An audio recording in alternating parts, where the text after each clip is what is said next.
Hello there. So you want to know how you can simply go ahead and fix NVIDIA app crashing after your Windows update? This is going to be the only video that you'll ever need to watch on the internet. So with that being said, let's just get straight into the video. So there are a couple of reasons why you could be facing this problem. It could be because the NVIDIA application needs a update. If that is the case, simply go ahead and open any browser that you want, search for NVIDIA right over here, and then simply go ahead and download now one more time and freshly install it. However, if that is not the case, what you need to do is simply go ahead and look for NVIDIA app right over here on your search bar. Right click, open file location, and then right click, open file location one more time.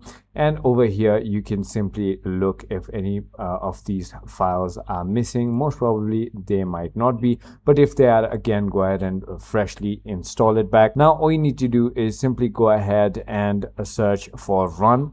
And on your run, search for exclamation app data exclamation, click on OK, and find NVIDIA right over here. Delete that, and that is about it. Now it should be working for you. I hope this video was helpful to you. If it was, hit that like button, and I'll see you on the next one.